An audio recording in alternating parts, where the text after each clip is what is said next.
At my mother's will reading, my brother slid a document across the table and said, "She changed everything 2 weeks before she died." He was smiling.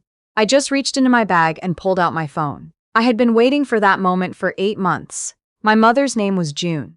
She was 67 years old when she was diagnosed with early onset dementia, which is one of those phrases that sounds almost gentle until you actually watch it happen to someone you love. The forgetting doesn't come all at once. It comes in pieces.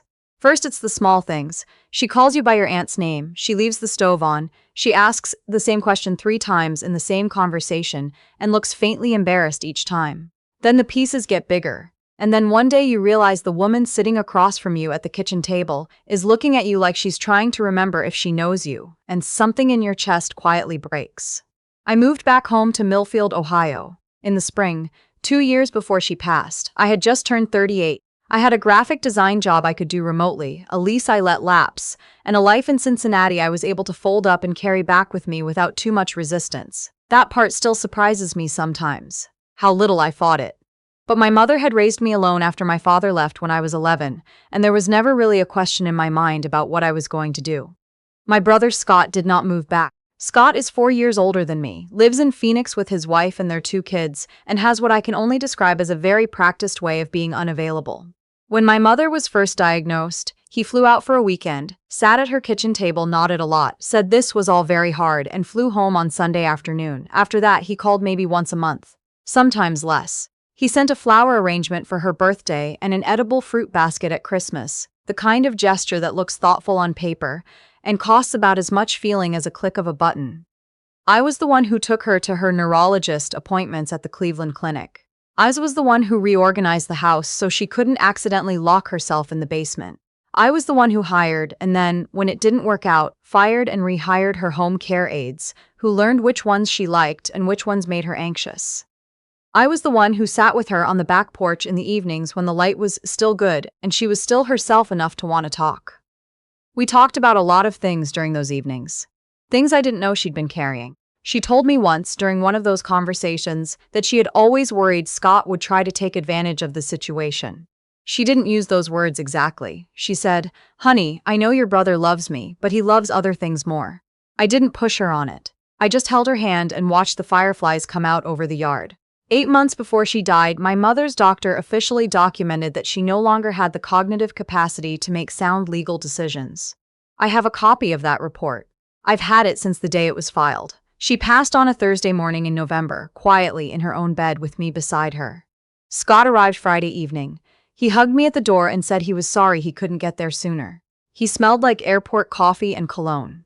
I said it was fine. I didn't have the energy to say anything else.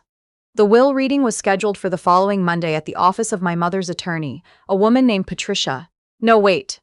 The attorney's name was Georgina Walsh. She had been my mother's attorney for 11 years, and my mother had trusted her completely. Scott and I sat across from each other at the conference table. His wife hadn't come.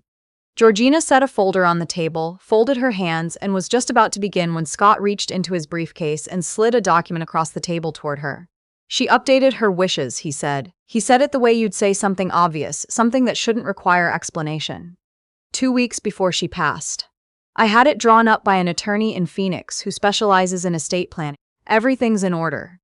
I looked at the document. Then I looked at him. I said, "Scott." He said, "It's what she wanted, Elise." I reached into my bag and pulled out my phone. I need to back up, because the document Scott put on that table did not come out of nowhere. I had seen it coming the way you sometimes see weather coming, not the exact shape of it, but the pressure in the air, the way certain things had started feeling wrong. It started about 3 months before Mom died. Scott had started calling more. Not to ask about her condition, not to check in with me, but to talk to her directly. Long calls, sometimes 45 minutes. At first I thought it was guilt finally catching up to him, and I was almost glad. But then my mother mentioned something to me. She said Scott had been asking her about the house, about whether she'd thought about what should happen to it. She seemed confused by the question and also a little sad. The house had been in our family since 1987. My parents bought it the year before I was born. After the divorce, my mother stayed in it, paid off the mortgage herself, maintained it herself. It is not a large house, but it sits on almost 2 acres in a part of Millfield that has, in recent years, become genuinely desirable. Developers have been buying up the surrounding properties. The last lot on our road sold for $400,000. The house itself, by conservative estimate, is worth close to $600,000.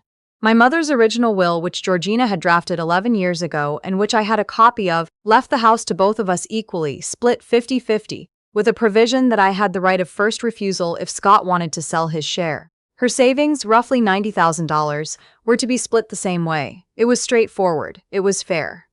The document Scott put on the table divided things differently. Under his version, the house went entirely to him. My share was reduced to $45,000, half of the savings account, with no share in the property. The document was dated October 14th. My mother's capacity had been officially documented as diminished since February. I looked at Scott across the table. He had his hands folded. He looked calm, the way someone looks when they've already decided how a situation is going to go. I pressed play. The video was 42 minutes long. I had recorded it on a Saturday afternoon in early September, 2 months before my mother died. It was a Sunday, actually. We had eaten lunch together. Grilled cheese, her favorite, the kind made with white bread and too much butter the way she'd always made it for me when I was sick as a kid. And afterward, we sat in the living room and she had been having a good day. One of her genuinely clear days, the kind that became rarer as the months went on. I had set up my phone on the bookshelf, propped against a framed photo of the two of us from when I was about 7. I told her I was recording because I wanted to remember our conversations.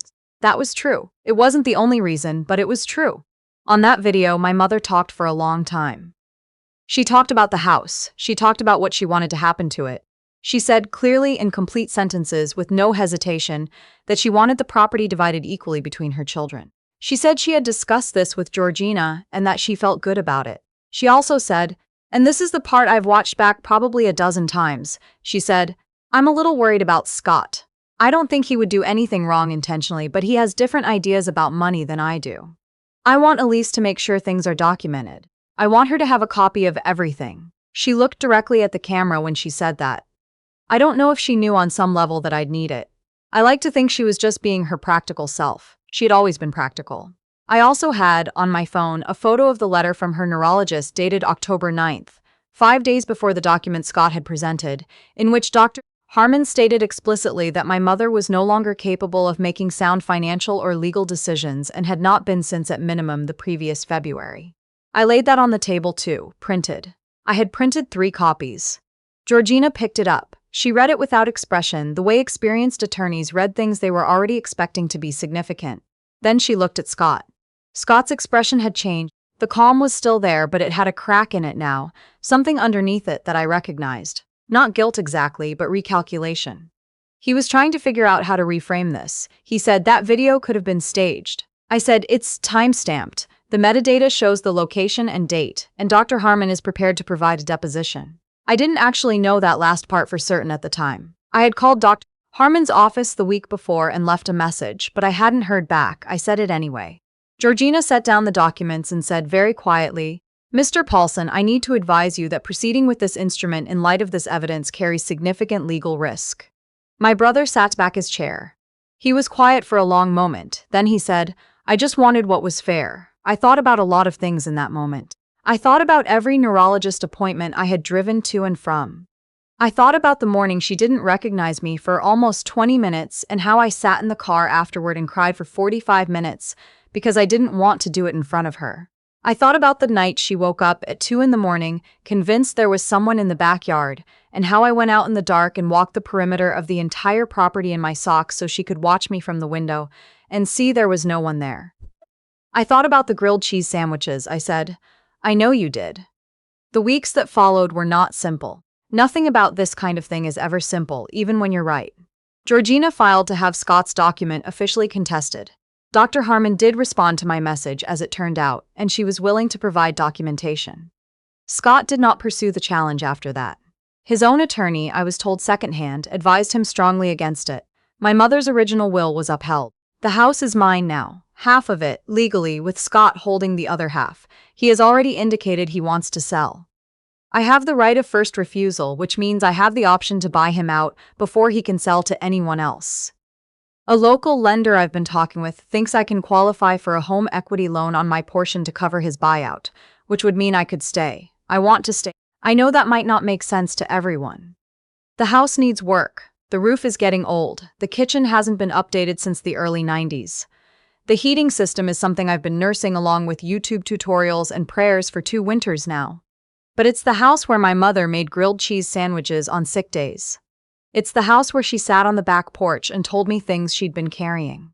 It's the house where she looked at the camera and, knowing or not knowing, made sure I would be okay. I've thought a lot about whether I should be angrier at Scott than I am. Some days I am very angry. Some days I feel something more complicated than anger. A kind of grief about who he is, about who we might have been as siblings if things had been different, if he had shown up differently during those 2 years. I don't know when or whether that grief resolves. I've been told it doesn't exactly, that you just make room for it. What I know is this. My mother was a practical woman who loved her children and knew them clearly, perhaps more clearly than they knew themselves. She told me to make sure things were documented. She told me to have a copy of everything. I did. And when my brother slid that document across the table and looked at me with that practiced calm, I reached into my bag and I had exactly what I needed. I always think about something she said to me on that back porch, one of those last warm evenings before winter came. She was having a decent day, not her best, but decent. We were watching the light go gold over the yard and she turned to me and said, out of nowhere, "Elise, the thing about being a good daughter is that it's invisible work. Nobody sees it. But you'll know. And I'll know."